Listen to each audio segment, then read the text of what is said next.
बेटा application of Bayes theorem या theorem of total probability, कैसे सवाल पहचानना है कि ये बेस थ्योरम का है या नहीं, नंबर एक बात, और अगर ये है तो उसको कैसे सॉल्व करना है। ठीक, देखो बच्चों, बेस थ्योरम के सवाल की सबसे सटीक पहचान होती है कि इसमें डबल काम होना, यानी इसमें डबल प्रोबेबिलिटी चलती है। बोली जैसे आप एग्जांपल समझाओ, मैं आपको ढेरों एग्जांपल समझाऊंगा इसकी सेंस में। अगर अगला 45 मिनट केवल मुझे सुनते रहो, बड़ा मजा आएगा। कई सारे एग्जांपल से शुरू करता हूं। सबसे पहला एग्जांपल, मैंने आपको 3 थैले दिए, कहा इन 3 थैलों में से एक थैला चुनो, एक प्रोबेबिलिटी लग गई। आप बैग ए को चुन सकते हैं, आप बैग बी को चुन सकते हैं, और आप बैग सी को चुन सकते हैं। अच्छा, तीनों बैगों में कुछ लाल कुछ नीली गेंदें थी, मान लिया, कुछ ब्लू कुछ रेड, कुछ ब्लू कुछ रेड कुछ ब्लू। मैंने कहा आप एक थैला चुनो, एक कम हो गया, एक प्रोबेबिलिटी लग गई, और उस थैले में से एक रेड गेंद निकालो। यानी पहले तो आपने 3 में से एक थैला चुना, फिर वो थैला आ गया, उसमें से एक रेड बॉल निकालने की प्रोबेबिलिटी की मैं आपसे बात कर रहा हूं। अगर मैं ऐसी बात कर रहा हूं तो समझ लीजिए वो सवाल किसका है, बेस थ्योरम का है। एक काम को होने के बाद उसके अंदर से एक और काम की प्रोबेबिलिटी निकालना। जब कभी भी आपसे ऐसा हो, उसके अंदर से एक और काम की प्रोबेबिलिटी निकालना, समझ लेना सवाल बेस थ्योरम का है। बोले और एग्जांपल समझो, एक और एग्जांपल समझाते बड़े अच्छी तरह से, बहुत प्रैक्टिकल एग्जांपल देता हूं। किताब के एग्जांपल छोड़ो। 3 तरह के ड्राइवर्स हैं, कुछ स्कूटर ड्राइवर्स हैं, कुछ कार ड्राइवर्स हैं, कुछ ट्रक ड्राइवर्स। किताब का एग्जांपल, ठीक है, सबकी क्वांटिटी अलग अलग। मान लो कि 2000 ट्रक ड्राइवर्स हैं, 5000 कार ड्राइवर्स हैं, 6000 scooter drivers. First of all we have to select a driver. सबसे पहले तो एक ड्राइवर को चुनना, तो सबके चुनने की अलग अलग प्रोबेबिलिटी है। कार ड्राइवर को चुनना अलग बात, स्कूटर ड्राइवर को चुनना अलग बात, ट्रक ड्राइवर को चुनना अलग बात। ठीक है, अ driver is chosen at random, पहली बात। और उन तीनों के एक्सीडेंट होने की प्रोबेबिलिटी मुझे दे रखी कि भाई ट्रक ड्राइवर के एक्सीडेंट होने की प्रोबेबिलिटी 0.01%, कार ड्राइवर के एक्सीडेंट होने की प्रोबेबिलिटी 0.05%, स्कूटर ड्राइवर के एक्सीडेंट होने की प्रोबेबिलिटी 0.005% है।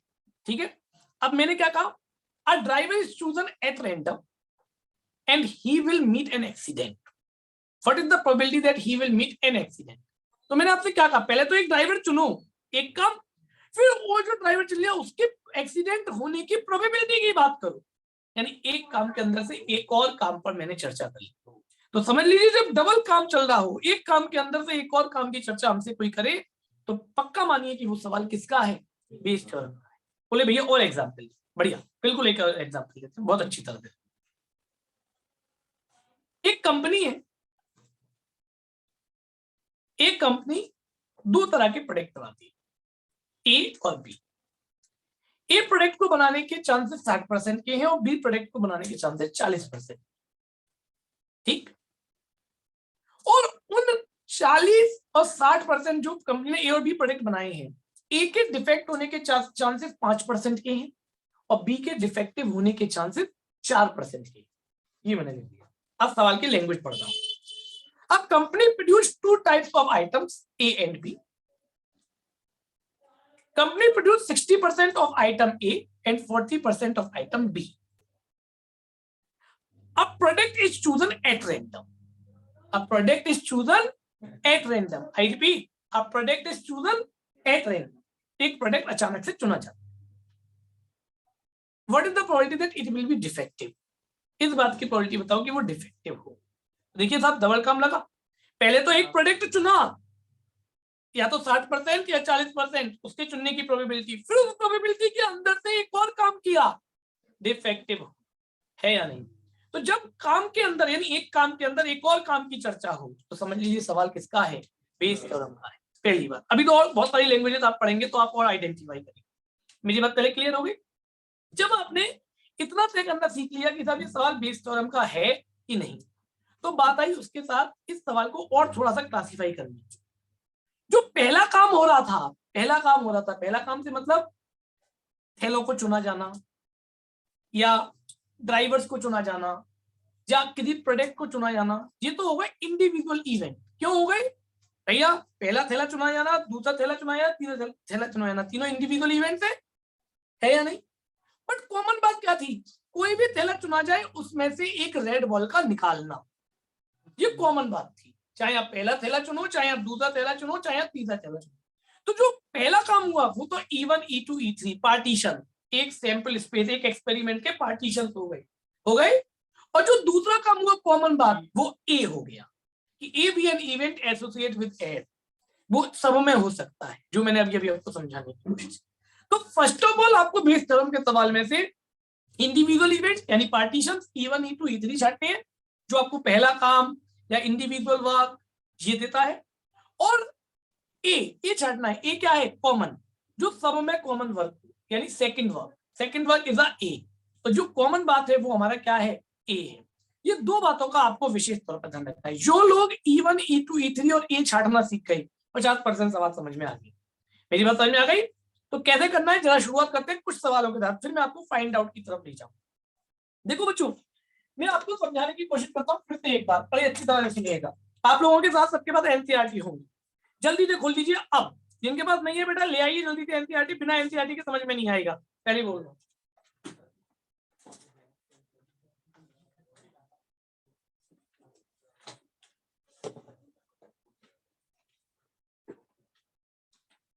एप्लाइड वाले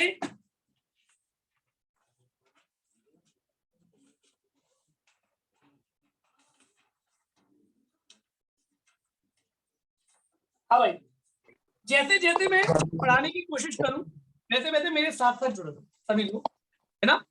एप्लाइड वाले 0.8 एक्सरसाइज खोलेंगे, 0.8 एप्लाइड वाले 0.8 खोल लेंगे, और जो स्टैंडर्ड वाले हैं वो लोग 0.3 एक्सरसाइज निकालेंगे।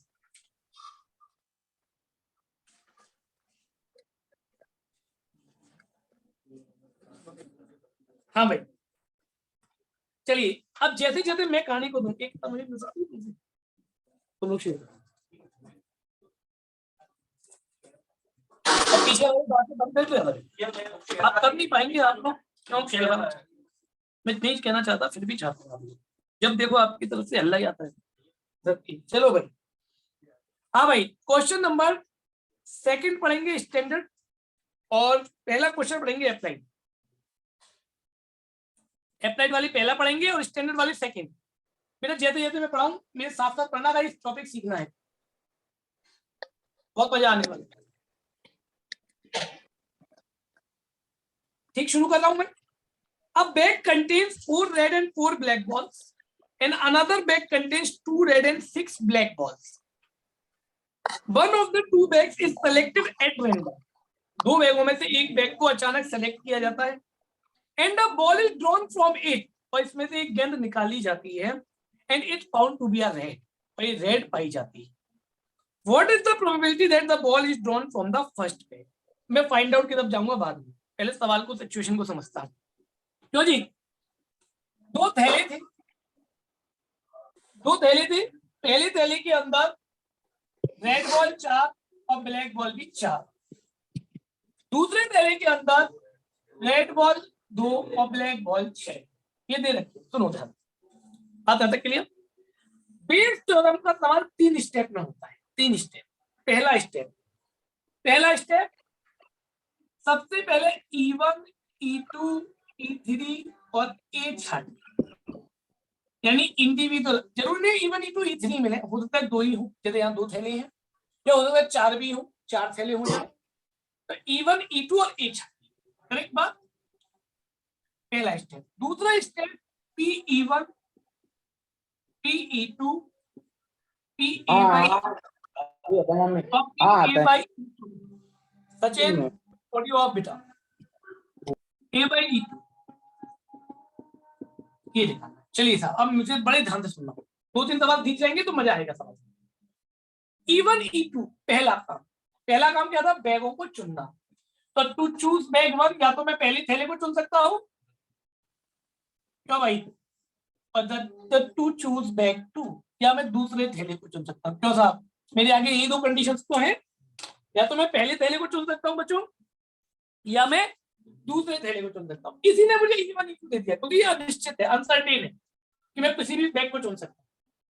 बट सेकंड क्या क्या है जो सर्टेन है, बोले अ रेड बॉल इज ड्रॉन। तो बच्चों अ रेड बॉल इज ड्रॉन, ये सेकंड काम हो गया या नहीं हो गया?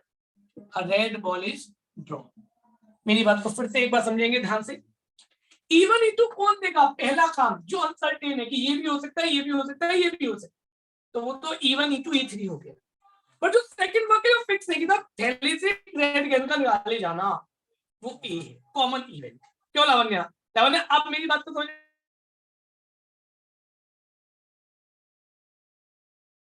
जी भैया।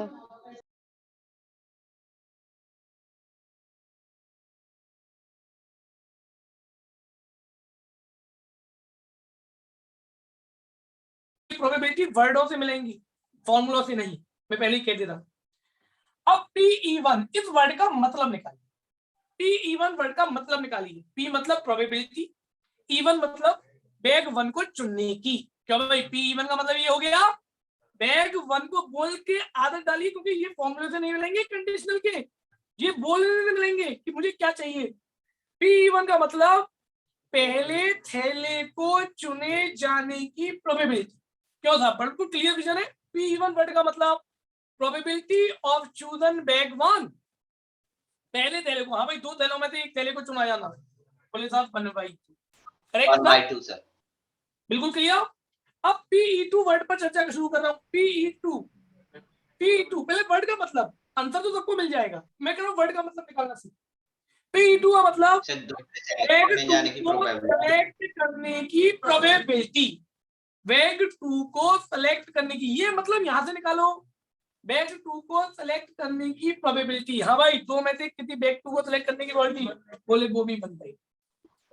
एक बार जरूर चेक कर ले करना, P(E1), E2, E3 जितने भी बनाई उनका सम हमेशा 1 आना चाहिए, क्योंकि ये म्यूचुअली एक्सक्लूसिव एंड एग्जॉस्टिव होती है, पार्टीशन है ना, इसीलिए। बात समझ में आ गई? अगर ऐसा नहीं आ रहा तो इसका मतलब कहीं घपला हो गई, कहीं गड़बड़ हो गई। बात क्लियर है? किस किस का सम? P(E1) और P(E2) और E3 भी है तो E3, उन सबका सम 1 आना चाहिए। अच्छा था, अब आगे बढ़ रहा हूँ। A/E1 वर्ड का मतलब, देखो मतलब निकालना सीखना। जो ऊपर होता है उसकी प्रोबेबिलिटी निकालनी होती है, और जो लास्ट में होता है उसकी प्रोबेबिलिटी वो इवेंट दे रखी होती है। ये मतलब होता है ना कंडीशनल का। A/B का मतलब ऐसे ही तो निकालते हो। A/E1 का मतलब क्या है? ए मतलब रेड बॉल के होने की प्रोबेबिलिटी बताइए, जो ऊपर उसको फाइंड आउट करना है।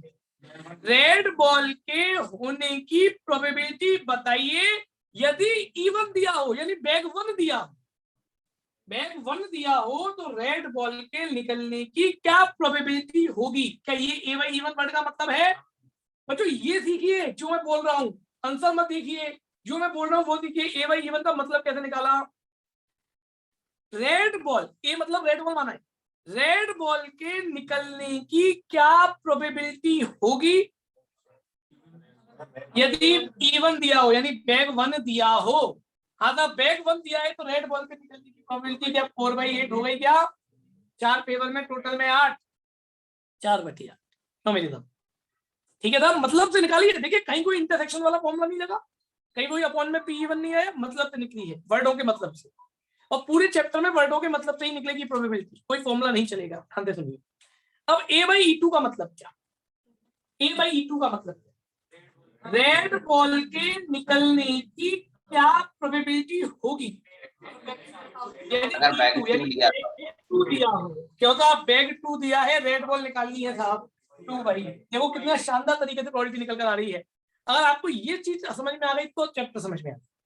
कैसे मैंने A/E1 A/E2 निकाला है, मैं इसी पर आज पूरा मेहनत करूंगा, आधे पौने घंटे जो मुझे मेहनत करनी है इस पर। बात क्लियर है बच्चों? सबको ये 2 steps clear? First of all we have to write down E1 E2 E3 A, then after we have to find out B P(E1) P(E2) P(A/E1) P(A/E2) और E3 भी है तो E3 और A/E3 भी। करेक्ट? अब आता है लास्ट स्टेप जिसको हम कहते हैं फाइंड आउट स्टेप, है ना? अब लास्ट की लाइन पर आते हैं। चलो साहब, लास्ट की लाइन क्या कहती है? What is the probability that the drawn ball from the first bag पहले थैला हो? इस बात की प्रोबेबिलिटी बताइए कि वो पहले थैले से हो, यानी पहले थैले से हो, इसकी प्रोबेबिलिटी बताइए। और रेड बॉल निकल चुकी है बाई ए, E1/A बताइए। क्यों साहब? ये E1/A मैंने कैसे लिखा? फिर से रिपीट, लास्ट की लाइन को पढ़िए। What is the probability that it will be drawn from bag second, both from bag first? Back first की प्रोबेबिलिटी बताइए। बैक फर्स्ट किसको माना था? E1 को, उसकी बतानी है। क्या हो चुका है? बोले रेड बॉल निकल चुकी है E1 बाई ए। क्यों बच्चों? ये E1 बाई ए समझ में आया? अब इसका फॉर्मूला जनरेट करना हो E1 बाई ए का, तो अब मैं कोई बेस थ्योरम आपको याद नहीं करा रहा। E1 वाले ऊपर, जो भी E1 वाले हैं वो तो ऊपर है ना, और नीचे सबका product wise sum, P1 PA by E1, PE2 PA by E2 और PE3, तो अगर E3 हो तो E3 है ना। मतलब E1 बाई ए निकलना है तो E1 वाले ऊपर और नीचे सबके प्रोडक्ट वाइज सम, प्रोडक्ट सम। बात समझ में आ गई सबको या नहीं आ गई? क्लियर है सबको? कोई बेस थ्योरम का फॉर्मूला भी नहीं दिखाया मैंने आपको, बात ज्यादा क्लियर होगी सबको? और आया बेस थ्योरम के फॉर्मूले से, उसी को तो एक्सप्लेन करके लिखा है। तो बेटा मुझे P E1 की जगह E1 लगा सकते हो, A बाई E1 की जगह A बाई E1 लगा सकते हो, सारी वैल्यू पुट करो, आंसर आ जाए। मेरी बात क्लियर हो गई? हाँ बेटा। भैया एक चीज, जैसे कि अभी ऊपर ये है PA/E1 इक्वल्स टू 4/8। हाँ बेटा, भैया PA बाई अगर E1, इसको, A बाई E1, हाँ जी भैया A/E1 जो है इसमें भैया जैसे कि अगर हम इसको फॉर्मूले से देखें कि A इंटरसेक्शन E1 जो है वो हमारा 4/8 इंटू 2/1, मतलब वो एक्चुअल में फिर जो आंसर निकल कर आना चाहिए वो 1 नहीं आएगा। नहीं आएगा। इन दोनों का सम 1 तो नहीं आएगा। पहली बात तो A by E1 A by E2 are non mutually exclusive, है ना। नहीं भैया, मैं एग्जॉस्टिव। उसी का बोल रही हूँ, केवल PA/E1 का ही बोल रही हूँ। जैसे कि A इंटरसेक्शन E1 तो हमारा 4/8 हो गया, अपॉन E1 करेंगे तो फिर वो हमारा 1/2 तो फिर एक मिनट बेटा यहाँ करेक्ट करूंगा। A इंटरसेक्शन E1 आपका 4/8 नहीं होगा। अगर आप उसमें PE1 करेंगे, जो तू कहना चाह रही है वो ये हो गया 4/8 और इंटरसेक्शन E1 यानी 1/2। ये कह रही है ना बेटा? इंटू 2/1। हाँ इंटू, हाँ। अब ये तो हो गया तेरा A इंटरसेक्शन E1, ये तो A इंटरसेक्शन हाँ। E1 हुआ है। हम्म। और अपॉन में PE1 नहीं करेगी क्या? अच्छा, हाँ हाँ, गलती मिल गई भैया। A बाई E1 निकालने के लिए तो 1/2 से 1/2, बजाय मैं फॉर्मूले में उलझाने के मैं तो आपसे कहूंगा वर्डों से निकालो, और वर्डों से आप कभी गलत नहीं निकालोगे अगर आपको वर्ड मीनिंग आ जाए। ध्यान रखना, फॉर्मूले में एक बार कोई इसमें गलती हो सकती है, पर वर्डों में कभी गलती नहीं होगी, है ना। चलो बच्चों, भैया एक एक बार बार बता और दो। वर्ड वाला दोबारा बताना, वर्ड से गुड्डा, कैसे किया था हमने। A बाई E1 का मतलब निकाल। A किसको रिप्रेजेंट कर रहा है गुड्डा? ए का मतलब रेड बॉल के होने की प्रोबेबिलिटी, और जो ऊपर होता है बतानी होती है। तो रेड बॉल के होने की प्रोबेबिलिटी बताइए जबकि E1 दिया हो। E1 मतलब बैग 1 दिया हो, क्यों बच्चे? हाँ भैया। तो बैग 1 दिया है तो उसमें से रेड बॉल निकालने की प्रोबेबिलिटी बता सकती है मुझे, क्या होगी? जी जी जी भैया, 4/8। ठीक है बेटे, कहते A/2। गौरांग, हाँ गौरांग भैया 4/8 कैसे आया, फिर से बता दो। बिल्कुल। गौरांग मैं नहीं बताऊंगा, तो मुझे A/E1 का मतलब बता। क्या तेरे दिमाग में आ सकता है A/E1 का मतलब? पहले तू मुझे ये बता, फिर मैं तुझे करेक्ट करूंगा। भैया A/E1 का मतलब है A intersection E1 upon formula E1। नहीं गौरांग, फॉर्मूला नहीं, वर्ड मीनिंग बताओ। A/E1 क्या रिप्रेजेंट कर रहा है? भैया A की प्रोबेबिलिटी मतलब होने की E1 में। ए के होने ये की रिप्रेजेंट कर रहा है कि इवन हमें गिवन दे रखा है बैग 1, उसमें से हमें रेड बॉल निकालनी है।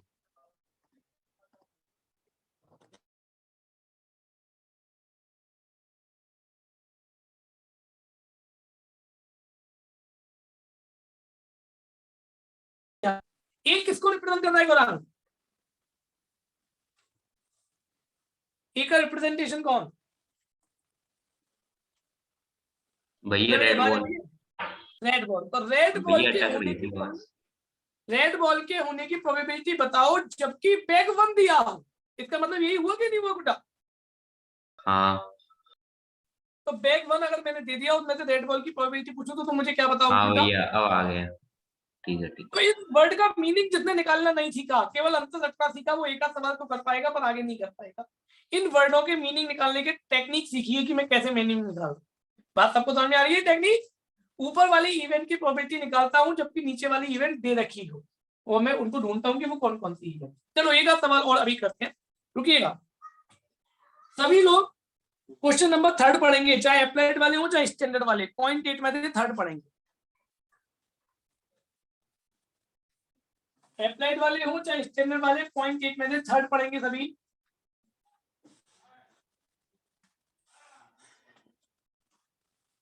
जी मैं दफ्तर दे रहा हूँ बच्चों, ये मैं इसको सॉल्व कर दूंगा, सारी वैल्यू पुट कर दो बेटा।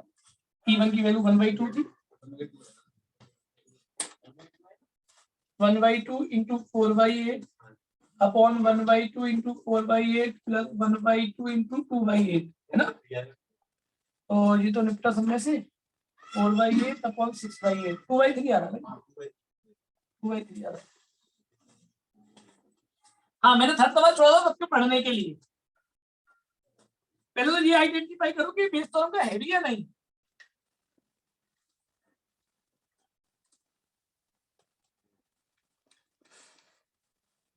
हमें कोई डबल काम हो रहा है क्या सवाल में?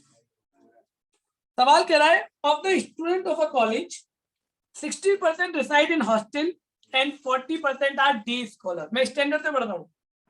40% are day scholar. Previous year result reports 30% of the all students who reside in the hostel. Hostel में रहने वालों में से 30% ग्रेड ए अटेन करते हैं और डे स्कॉलर में से रहने वाले में से 20% ग्रेड ए अटेन करते हैं। ठीक है। हाँ, at the end of the year one student is chosen at random. एक स्टूडेंट चूज किया जाता है। ये नहीं पता यार कौन सा चूज किया जाता है, यहीं पर अनसर्टेनिटी आ गई। हो सकता है वो डे स्कॉलर हो सकता है वो हॉस्टलर हो। क्यों साहब, अनसर्टेनिटी जहां आती है वो कौन देता है? E1 E2 E3, वही तो ब्रांच खुल जाती है कि ये भी करेक्ट। आगे बढ़ते हैं ज्योति। अब one student is chosen at random from the college and he has an A grade, और उसको ए ग्रेड मिलती है। ये कॉमन बात। कोई भी स्टूडेंट चुना, चाहे वो डे स्कॉलर चुना उसको भी ए ग्रेड मिली, चाहे वो हॉस्टलर चुना हुआ हो वो भी ए ग्रेड मिली। करेक्ट बात। कॉमन बात क्या हुई? ग्रेड ए का मिलना। हो गई या नहीं हो गई? इस तरह से कॉमन छाटने की कोशिश। करेक्ट है मेरी बात? सबको समझ में आ गई बच्चों ये वाली बात? अब लास्ट की line, what is the probability that it will be a hosteller. चलिए साहब जी बाद में जाएंगे थर्ड स्टेप पर, पहले E1 E2 E3 छाटेंगे। क्यों भाई? क्या पता कैसे करेंगे भैया 22 थ्योरम है भैया मतलब लेकिन ए ग्रेड तो दोनों के पास है ना, तो ये कॉमन हो गया ना।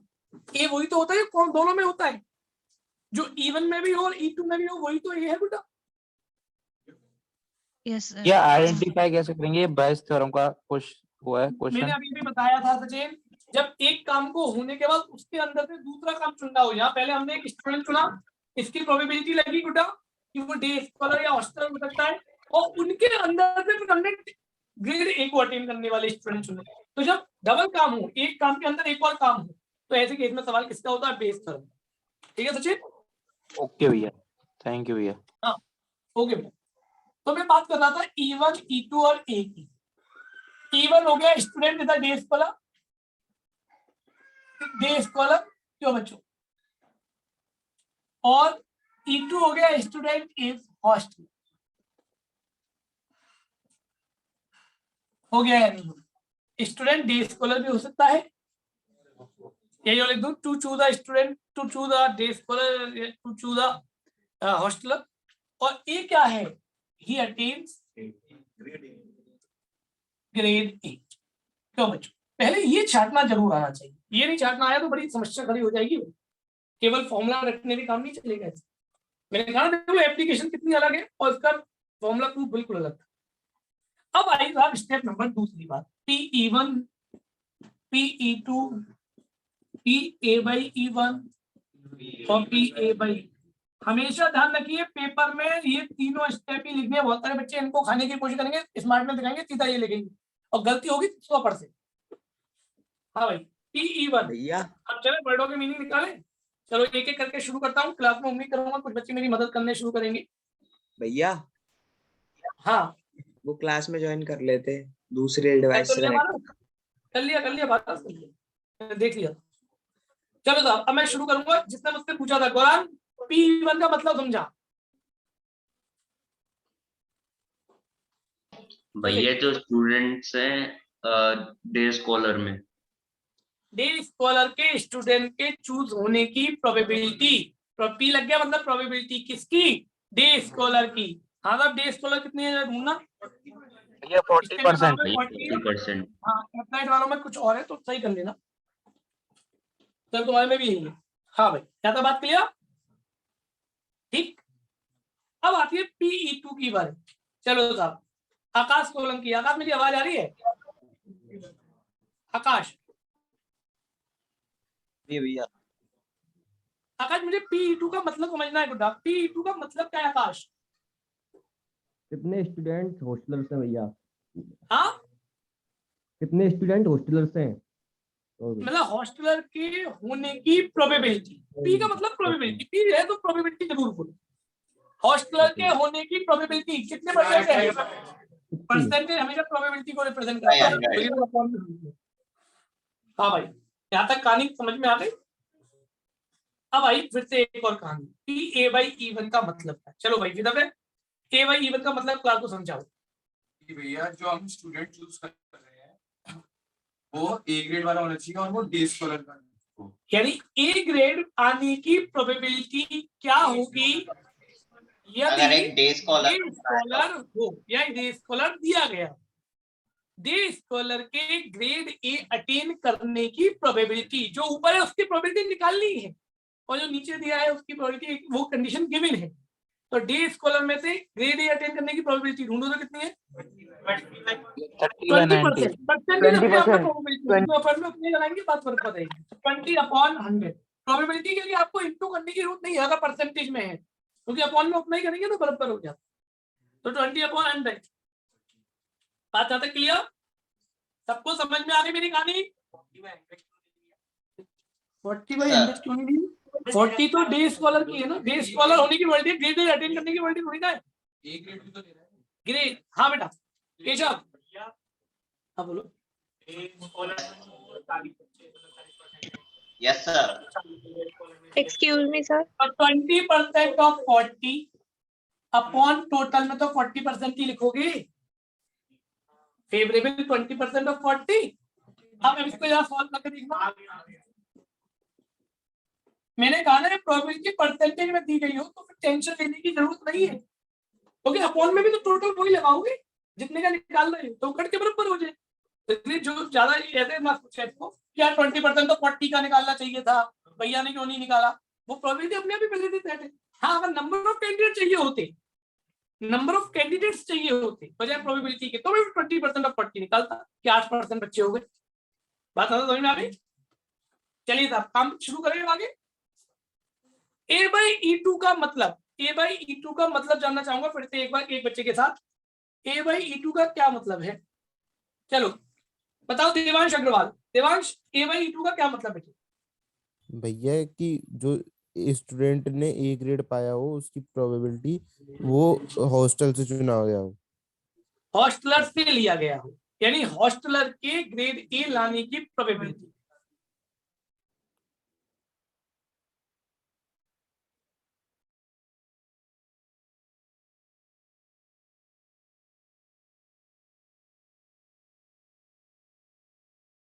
भैया आपकी वीडियो पॉज हो गई। यस सर, ऑडियो 100% समझ में कॉल आए। हो गई है।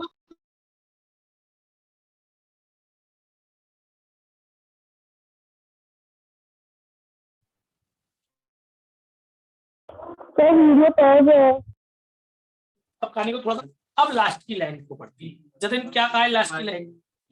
What is the probability that it will be hosteller? Hosteller कौन है आपका? E2।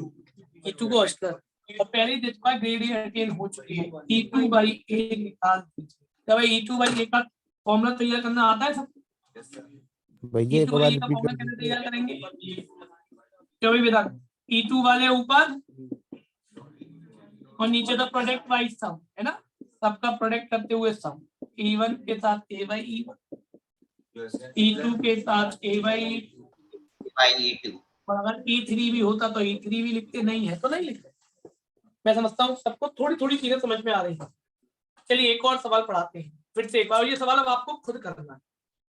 E1 E2 A सबको लिखना है, फिर मैं बच्चों से पूछूंगा सीधा कि बताइए आपने क्या क्या लिखा है। P1 P2 P/E1 P/E2 क्या क्या लिखा है। चलिए मैं सवाल पढ़ने के लिए आपको छोड़ रहा हूँ। चाहूंगा 8 सवाल स्टैंडर्ड वाले 8 पढ़ेंगे और एप्लाइड वाले 4 करेंगे। एप्लाइड वाले 4th और स्टैंडर्ड वाले 8th। 8 सवाल पढ़िए बच्चों, एनसीईआरटी की 0.3 एक्सरसाइज 8। ये इस वाले क्वेश्चन का आंसर 9/3 आएगा, 9/13 आएगा। आप कैलकुलेशन कर लेना पुटिंग करके, मैंने नहीं निकाला तो आप कर लिया लोग कर भैया। लेना। ठीक, नहीं बिल्कुल जरूरी नहीं है कल।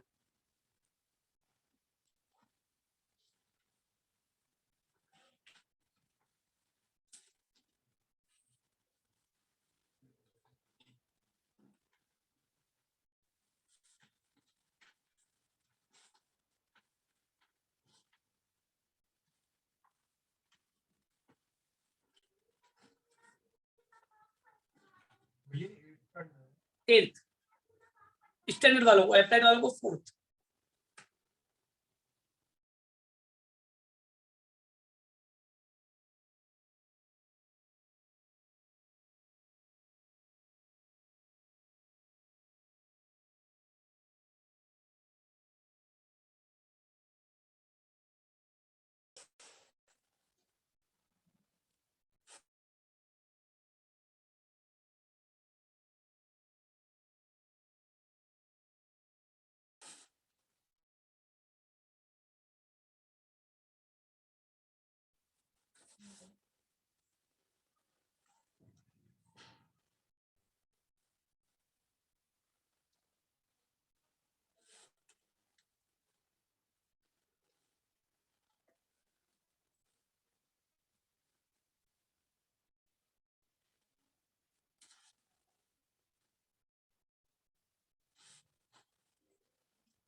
नहीं 4 स्टेप तक लिख लो, उस पे करते लिखा। हाँ भाई, ज्यादा बड़ा सवाल नहीं था, हिंदी तो सबने छाटा पीटी कर ली होगी सवाल की, है ना? कर लो तो बैठे बैठे, तो मैं सब क्लास से डिस्कस करूँ। हाँ भाई, एक बार कुछ चीजें पूछने की कोशिश कर रहा हूँ, समझकर जवाब देंगे।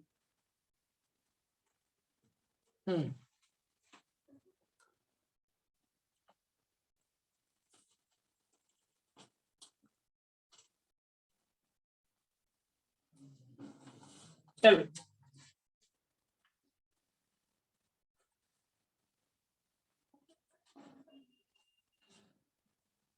सवाल भटनागर।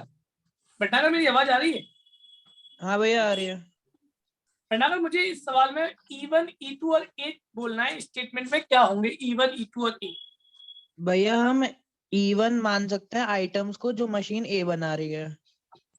यानी produce by machine A, that is E1। Yes, sir. ठीक है, ठीक है, E2 is the item which is produced by machine B. ठीक है, डन। और sir A are defective items. ए हो रहा है डिफेक्टिव आइटम का होना, कोई कॉमन बात है वो दोनों में है। क्यों साहब, यहाँ तक मेरी बात सबको समझ में आ रही है? हाँ भाई, E1, E2, A सबको नजर आ रहे हैं? क्लियर है सबके दिमाग भैया में? चलिए साहब, कहानी को आगे बढ़ाते। स्टेप नंबर 2 शुरू होता है। सुजल, सुजल मेरी आवाज आ रही है? हाँ भैया आ रही है। हाँ सुजल, मुझे PE1 का एक्सप्लेनेशन जानना है। PE1 का मतलब क्या है? सही sir, probability of output produced by machine है। Probability of output machine by produce by machine A। हाँ, कितना होगा PE1? सुजल ये भी बता दो। 60/100। 60/100। क्यों साहब, यहाँ तक मेरी बात सबको समझ में आ गई है? चलो साहब, एक और बच्चे की तरफ मूव ऑन करेंगे जल्दी से। यश गोयल, यश गोयल मेरी आवाज आ रही है आपको? यश गोयल,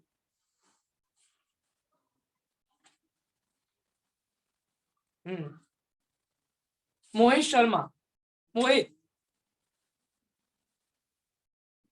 मोहित PE, हाँ यश गोयल मेरी आवाज अगर आ रही है तो मुझे PE2 का मतलब समझना है। ऑडियो ऑन हो सकता है आज?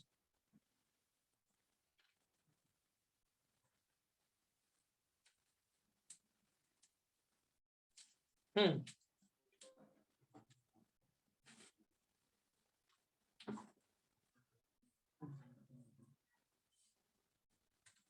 अच्छा, कोई बात नहीं, टाइप कर सकते हो। चलो, हाँ भाई, मोहित शर्मा।